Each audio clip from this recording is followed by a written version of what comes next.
we have Napster is back. Napster has been acquired for $207 million. What? How? Who? This is money laundering. Is it going to Ukraine? That's my first thought when I read that about Napster. $270 million for what? That's like paying $207 million for Blockbuster Video. What are you doing with it? What? Today marks a defining moment in the history of digital music. This is from Jonathan Vlasopoulos, the CEO of Napster, active board member, and early stage investor.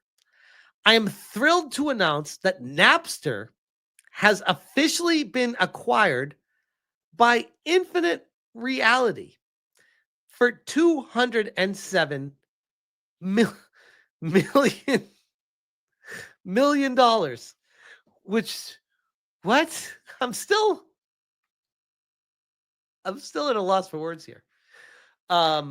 Yes, that Napster, the name that sparked a revolution, shifted an entire industry, and forever changed the way the world experiences music.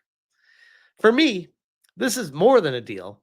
It's a full circle moment. I first invested in Napster 25 years ago at Bertelsmann SE and Co. KGAA, where a small group of us dreamed of launching a paid legal version of the platform. Oh, so this is gonna compete with what's that music platform that everyone uses? I can't remember it. It was a bold idea ahead of its time. We never got it to launch it, and I've always wanted to finish what we started. Spotify, thank you guys. Yeah. What we started, which was one of the main reasons why I decided to leave Roblox. What?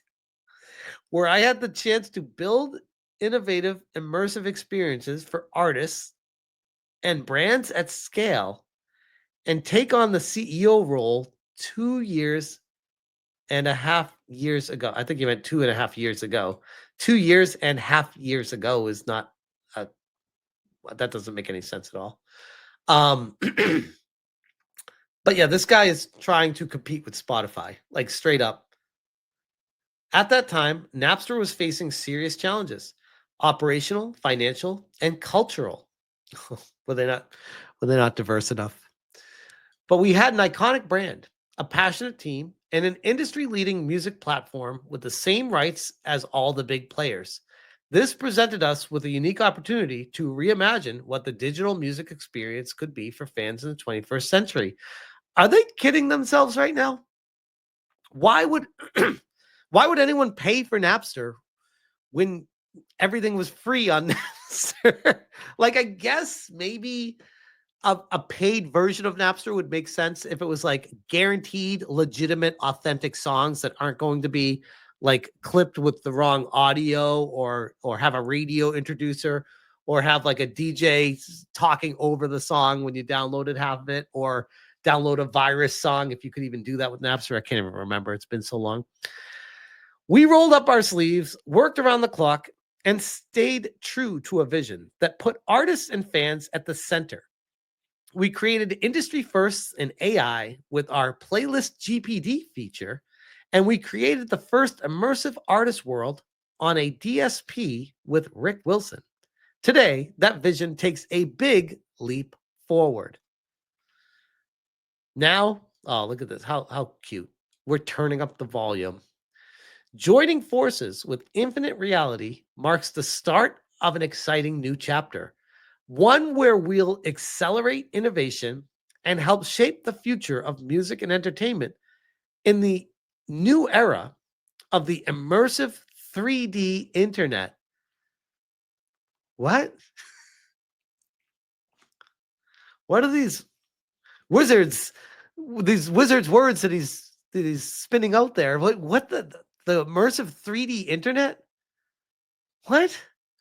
Infinite Reality's mission to build immersive digital experiences aligns perfectly with ours to make music more interactive, social, and shoppable. and to bring artists and fans even closer together. To the entire Napster team, they have a team at Napster, guys. Our trusted label partners, our loyal subscriber community. You have a community already? The amazing team at Wilson, Sonsini, Goodrich, and Rosati, and our supportive board. Thank you. Your passion, support, and dedication brought us here, and I couldn't be more grateful. Where is that? Sounds like there's a lot of money in this, and there's like no actual guarantee of any money coming out of it, which is wild. A huge thank you as well to our new partners at Infinite Reality, especially CEO John Akunto and co-founders Amish Shah and Sean Cross. Looking forward to building the future together. For our Napster subscribers, your music experience stays the same, but get ready because there's so much more to come. And if you want to help build the future of music, we are hiring. We can't wait to show you what's next. Stay tuned. See NBC coverage here. Napster, well, inside the business of women's basketball, request an invitation? No, I'm good. Napster pioneered music sharing over 25 years ago. It just got bought for $207 million.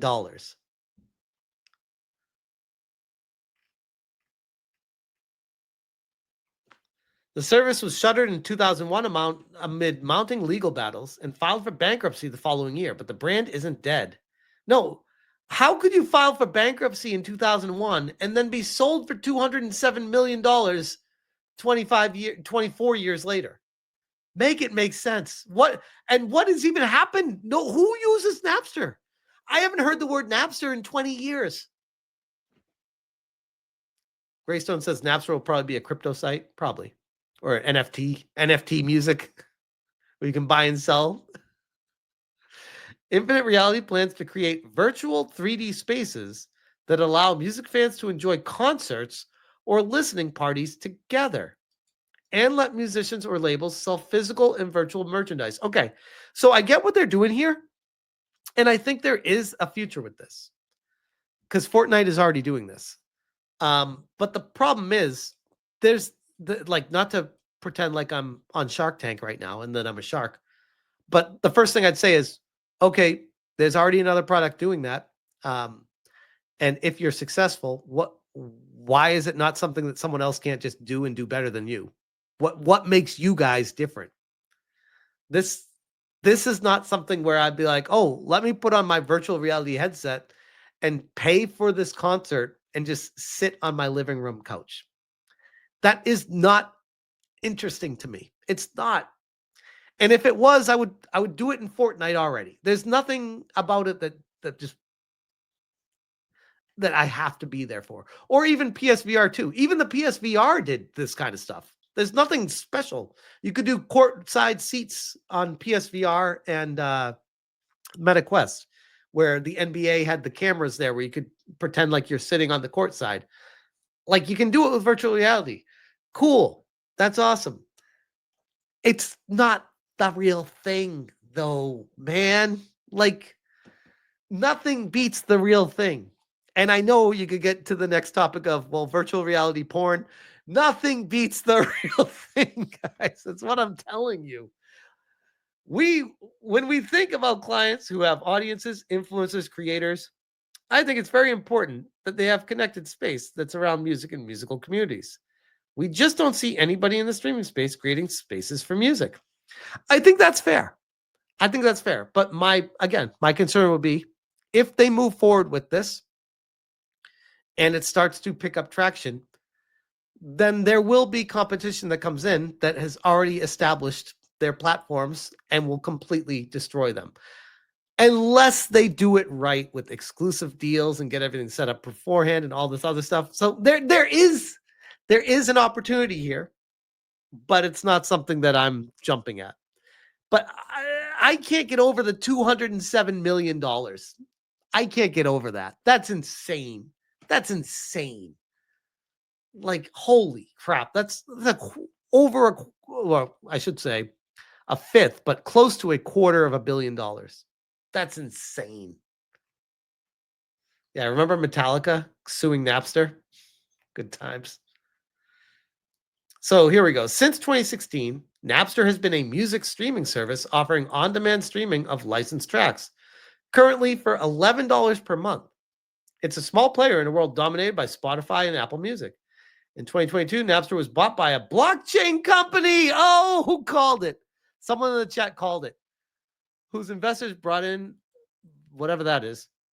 Napster holds official licenses to stream millions of tracks, agreements that were attractive to Infinite Reality, which says that its version of Napster will disrupt legally and, and Algorand's background in blockchain technology was intriguing to Infinite Reality, which also develops Web3 technology.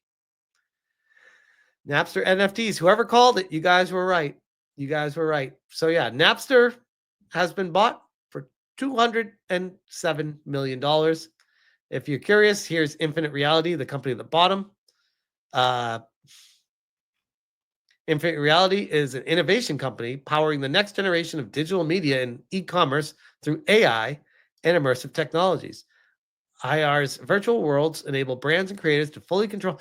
They keep trying to push this stuff and it keeps failing. It's just, I almost feel like this is like the 3D TVs of virtual reality, where they try to push 3D TVs for so long and then 3D movies, and people are just like, yeah, no, I just want a regular TV, and I just want to watch a regular movie. I just want to go to a concert. Maybe there's a niche for it. And maybe someday it will come to full fruition where they will make their $207 million worth of investment in this. But that day is not tomorrow or next year. That is a long time from now, and that is a lot of money being invested. So Netflix Forum says 3D TV had some good content. They just didn't get the right content smash. I mean, yeah, that's a whole nother topic, but yeah, I could talk about that too. Fundraising via Crunchbase, series unknown, US $3 billion, zero total investors. Guys, I gotta be honest, this kind of strikes me as money laundering or some sort of sham. I gotta be honest. Why did it just load that up? There we go. So this is their marketing in 3D worlds. So put on your headset, go to Crate and Barrel, walk into the store digitally. I gotta be honest, this is so stupid. It almost reminds me of like trying to do what technology doesn't have the capability for yet. So it's almost like crawling before you can walk. And maybe someday in the future, technology will get to this point where it actually does replicate, where the chip goes in your brain type thing. But this is not it.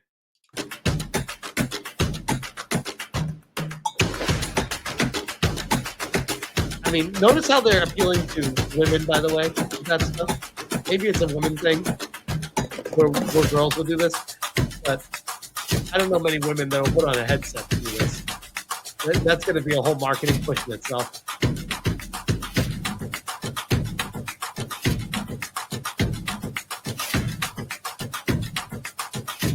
%88 of decision makers that invested in virtual experiences saw an uplift in sales. That sounds like a very specific stat. Sure, it's not 83%.